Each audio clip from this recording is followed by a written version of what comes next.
എന്ത് നല്ല കാര്യം ചെയ്താലും അതിലൊക്കെ കുറവ് കണ്ടെത്തുന്നവരുണ്ട്. അത് എല്ലാ കാലത്തുമുണ്ട്. കേരളത്തിൽ അത് വളരെ കൂടുതലാണ് എന്ന് മാത്രം. ഇപ്പോഴിതാ അക്കൂട്ടത്തിലേക്ക് ഏതാനും സാമ്പത്തിക വിദഗ്ധരും വന്നുപെട്ടിരിക്കുന്നു.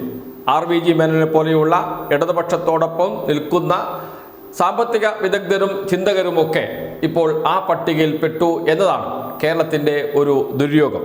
ആരൊക്കെയാണത്? RVG Menon, doctor MA Oommen, doctor KP Kannan എന്നിവർ തുടങ്ങി ജോസഫ് C മാത്യു വരെയുണ്ട് ആ പട്ടികയിൽ. എന്താണ് അവരുടെ പ്രശ്നം? അവർ ഉന്നയിക്കുന്നത് നാളെ കേരളം പ്രഖ്യാപിക്കാൻ പോകുന്നു, ഇന്ത്യക്ക് മാതൃകയാകാൻ പോകുന്നു, ലോകത്തിൻ്റെ തന്നെ നെറുകയിൽ എത്തി നിൽക്കുന്നു കേരളം അതിദാരിദ്ര്യ മുക്ത സംസ്ഥാനമായി പ്രഖ്യാപിക്കാൻ പോകുന്നു. അതിനെതിരെയാണ് ഇപ്പോൾ ഏതാനും സാമ്പത്തിക വിദഗ്ധർ രംഗത്ത് വന്നിരിക്കുന്നത്. അവർ ചോദിക്കുന്ന ചില ചോദ്യങ്ങളുണ്ട്.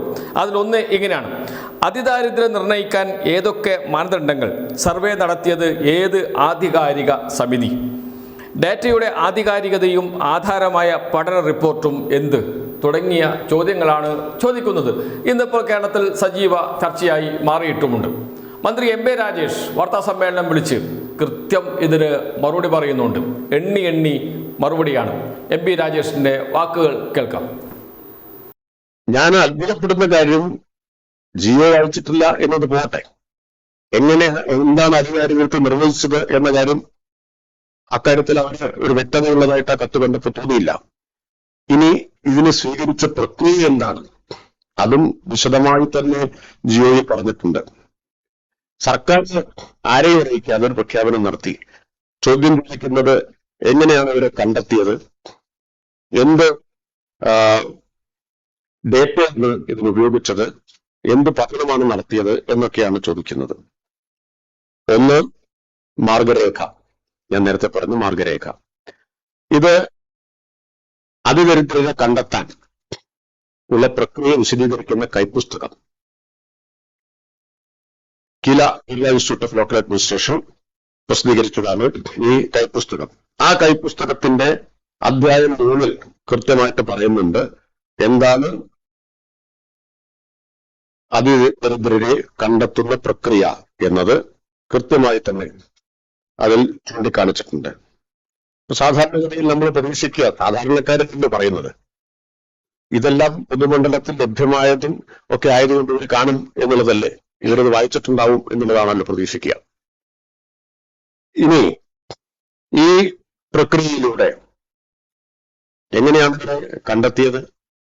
4 ലക്ഷം പേർക്കാണ് കില പരിശീലനം കൊടുത്തത്. അതിൽ തെരഞ്ഞെടുക്കപ്പെട്ട ജനപ്രതിനിധികളുണ്ട്, സാമൂഹിക സംഘടനകളുടെ പ്രതിനിധികളുണ്ട്, ഇങ്ങനെ വിവിധ വിഭാഗം കുടുംബശ്രീയുടെ പ്രതിനിധികളുണ്ട്. ഇതിലൂടെയൊക്കെയാണ് ഇവരെല്ലാം അടങ്ങുന്ന 4 ലക്ഷം പേർക്കാണ് പരിശീലനം കൊടുത്തത്. ഈ പരിശീലനങ്ങളെല്ലാം നാട്ടിലാകെ നടന്നതാണ്. അന്നും ഇത് സംബന്ധിച്ച വാർത്തകളെല്ലാം വന്നിട്ടുണ്ട്. അന്നത്തെ തദ്ദേശ മന്ത്രിയായിരുന്ന ശ്രീ MV ഗോവിന്ദൻ ഇത് സംബന്ധിച്ച് നിരന്തരമായിട്ട് പറയുകയും ഗോവിന്ദ മാഷ് ഇക്കാര്യങ്ങൾ പറയുകയും അതുപോലെ പ്രസ്താവനകൾ നടത്തുകയൊക്കെ ചെയ്തിരുന്നു. പത്രങ്ങളിലൊക്കെ ഇത് വന്നുകൊണ്ടിരുന്ന കാര്യമാണ്, എന്ത് പ്രക്രിയയാണ് സ്വീകരിക്കുന്നത് എന്ന കാര്യം. അപ്പോ അതിന് ശേഷം ഒരു ചോദ്യം അവർ ചോദിക്കുന്നു, 1,18,000 പേരുണ്ടായിരുന്നത് എങ്ങനെയാണ് 74,006 പേരായിട്ട് കുറഞ്ഞത്? അതൊക്കെ ചോദ്യം വളരെ കുത്തുവാക്കുകൾ വരുന്ന നിലയിലുള്ള ചോദ്യം. എന്ത് ഇന്ദ്രജാലമാണ് നടത്തിയത് എന്നൊക്കെയാണ് അവർ ചോദിക്കുന്നത്. വിവരശേഖരണ പ്രക്രിയ നടത്തിയത് തദ്ദേശ സ്ഥാപന തലത്തിൽ 1,18,309 കുടുംബങ്ങളുടെയാണ് ആദ്യം കണ്ടെത്തിയത്. 1,18,309 കുടുംബങ്ങൾ. പിന്നെ വിദഗ്ധരടങ്ങിയിട്ടുള്ള ഫോക്കസ് ഗ്രൂപ്പുകളുടെ ചർച്ച 58,964 ഫോക്കസ് ഗ്രൂപ്പുകൾ ഇക്കാര്യങ്ങൾ ചർച്ച ചെയ്തു. തുടർന്ന് വാർഡ് സമിതികൾ, ഓരോ വാർഡ് തലത്തിലും സമിതി ഉണ്ടാക്കിയിരുന്നു. വാർഡ് സമിതികളുടെ ശുപാർശയിലൂടെ ഈ 1,18,309 എന്നത് 87,158 കുടുംബങ്ങളായി. ഈ 87,188 കുടുംബങ്ങളെ മൊബൈൽ ആപ്പ് വഴി അവരുടെ വിവരങ്ങൾ ശേഖരിച്ചു. അതിൽ 20% സൂപ്പർ ചെക്കിന് വിധേയമാക്കി. അങ്ങനെ 73,747 പേരുടെ മുൻഗണനാ പട്ടിക തയ്യാറാക്കി. ഈ മുൻഗണനാ പട്ടിക ഗ്രാമസഭകളിൽ അവതരിപ്പിച്ച് ചർച്ച ചെയ്ത് അതിൽ നിന്നാണ് 64,006 കുടുംബങ്ങളെ ഗുണഭോക്താക്കളായിട്ട് കണ്ടെത്തിയത്. ഇത്രയും സൂക്ഷ്മമായ, ഇത്രയും വിപുലമായ പങ്കാളിത്തത്തിലധിഷ്ഠിതമായ ഒരു പ്രക്രിയയിലൂടെ കണ്ടെത്തിയ ഗുണഭോക്താക്കളാണ്. ഇതിനപ്പുറം എന്ത് സൂക്ഷ്മതയാണ് പുലർത്താൻ പറ്റുന്നത്?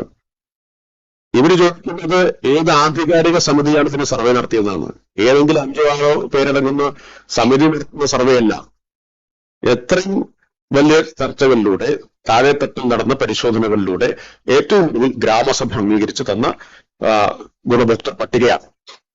അപ്പോൾ 4-5 വിദഗ്ധരുടെ സമിതി നടത്തുന്ന ഒരു സർവേയുടെ അടിസ്ഥാനത്തിലല്ല എന്നർത്ഥം.